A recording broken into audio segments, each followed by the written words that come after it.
Hi, this is Lauren from the Health and Safety Dashboard, and in this video, I'm going to give you a tour of the Health and Safety Dashboard. As you'll see on the main company admin dashboard, we have most common incidences, most recent incidences, total incidences, current status, and how to report incidences down here, as well as our main floor plan area. As I'll go into some detail, most common incidences are the most common incidences that have been reported into the dashboard.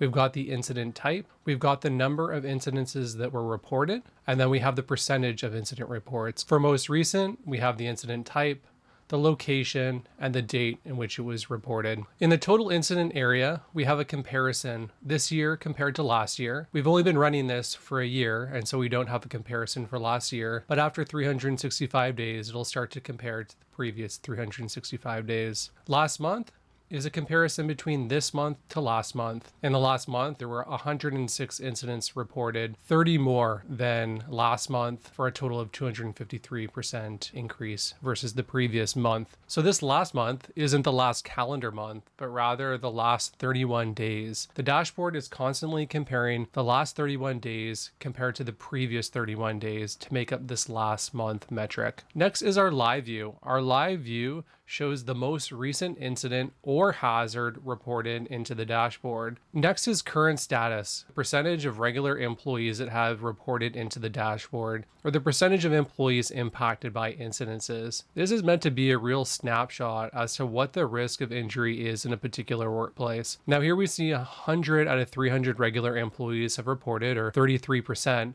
One thing to keep in mind is that one employee could report a number of incidences, while another employee doesn't report any at all. That's understood, and this is just a metric to give everyone a snapshot as to the percentage of incidences that are happening. The number of regular employees can be edited in the company profile settings. To the right here, if the number of incidences is decreasing, we'll see a down arrow, and it will be in green. If the number of incidences are increasing, we'll see a red arrow. We pointed up. Next, we have our reporting section. We can report incidences in a number of ways. We can scan the QR code, or we can press this report incident or hazard button. We're also able to share the QR code by downloading the QR code or by printing the QR code. I'll show you how easy it is to report an incident. We click on Report Incident, and the incident reporting window pops up. I can choose either incident, or I can choose to report a hazard. Down below, I have two options. I can be an employee reporting, that's the default option, or if I'm not an employee of the organization, I can click Other. Next, I'll select the type of incident. I can also select the location of the incident. If you have a long list of locations like we have here, you can always search the location in the search bar and then report the incident.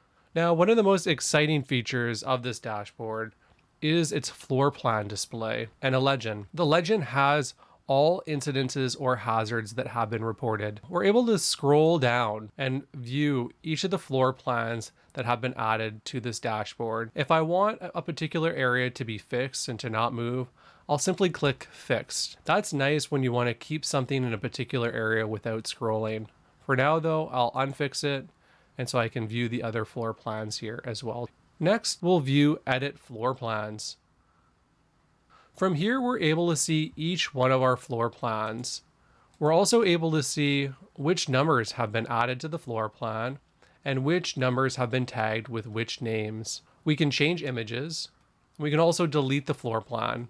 We can also add other floor plans. We can also add new tags to existing floor plans. Now to tag, it's quite easy. I've noticed here that I haven't labeled the roof. I think I'm going to do that. All I have to do to label is to click on the areas. So I've got one roof here and another roof here. Down below, I'm able to name each of the tags. 44 will be called roof east, north, and then tag 45 will be roof east, south. I can simply update those and they will be added to the list of floor name. To add a new floor, I simply click Add a New Floor.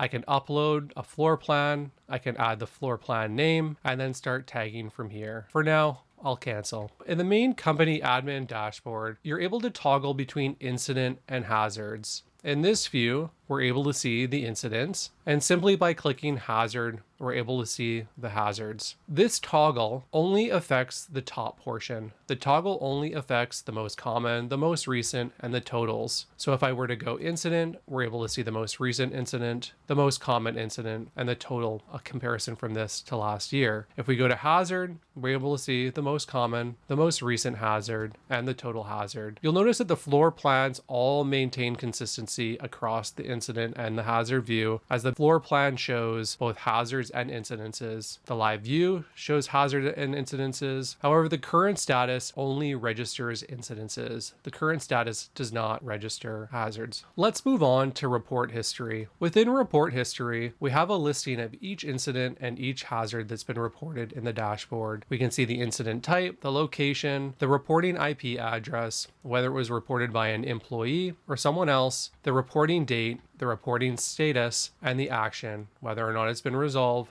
or whether or not we want to delete it. Let's talk a little bit about managing incidences and managing hazards within this report history. Under each one, I'm able to see this report status and whether or not it's live or whether or not it's been resolved. Say for instance, you're managing a particular incident and you feel as though you've resolved it. You can simply click resolve. From here, we'll see that the item has been resolved. However, the violent hit and the dot on the dashboard will still be displayed. I'm also able to delete the incidences if I want to. Now within hazard, the report status acts a little bit differently. If I resolve a hazard by clicking the checkbox, we see that report status is now resolved. Now the difference with hazards is by clicking this box, it will remove the hazard icon from the dashboard. You'll notice that each incident reported through the dashboard is signified with a circle. Each hazard reported through the dashboard is signified with an icon. Under report history, when a hazard's been resolved, the icon will disappear. However, when an incident has been resolved, it will not disappear. Each incident that's reported will stay on the dashboard for 90 days. After 90 days, it will disappear. We can hover over each of the incidences to see the details. We can see the location, we can see the type, and we can see the count. One of the most exciting parts about the dashboard is just how dynamic the dashboard is. The visualizations respond with each incident that's reported. The more you report into the dashboard, the bigger the circles become. So for instance, here in room 224, I'm able to see that there's been 9 counts of violent incidences. This allows users to see trends in an instant as circles get bigger and as incidences start to cluster around each other.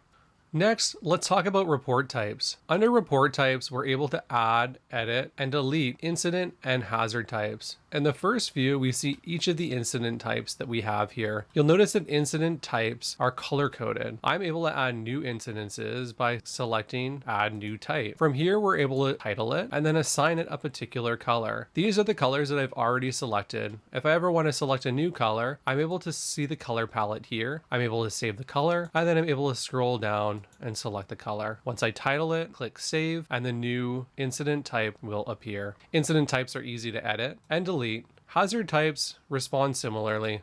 We have each of the hazard type names off on the left and then icons to the right. As I mentioned, the difference between hazards and incidents is that incidents are color coded and hazards have icons. We can add a new hazard type here. We can select any of the pre-made hazard icons. We're also able to upload new icons. If ever we want to upload a new icon, we see this falling item here. I can upload that and I can attach this to whatever this next icon is. I can save it and I can delete it and I can edit the other hazards just as I did with incidences. I'm also able to filter within this report history. I'm able to see all current day, last 7 days, current month, last month, current year, and last year. Another nice feature is our ability to download a CSV file of either the incidences and or the hazard reports. What's nice about being able to download a CSV file is I'm able to run further analysis on both incident and hazard types. Next is the billing and subscription page. I'm able to manage my subscription, cancel my subscription,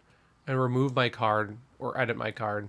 I'm able to see all transaction or the invoices that I paid. I'm also able to download any invoice I may want to download. Next, let's go to profile settings. Under profile settings, I'm able to change my password. I'm able to edit my admin profile. Through my admin profile, I'm able to change my name. I can add a picture if I want to. I can save the changes or discard any changes. Edit company profile. is a little bit more involved. Here I'm able to change my company name. I'm able to change my company type. Here's where I'm able to choose the number of employees that are shown in the current status. We have the company address and the company logo, which I'm able to change here as well. Now, the final feature I'm going to show you is the calendar. What's nice about this calendar view is I'm able to go back in time to see what incidents may have looked like earlier in the month. So for instance, I'm going to go back to January 23rd to see just what the incidents looked like. From this previous date, we're able to see what the most recent incidences were and the most common incidents were as of that date. And that wraps up this tour of the health and safety dashboard. As always, if you have any comments, any questions, or any feedback, please reach out at info@healthandsafetydashboard.com.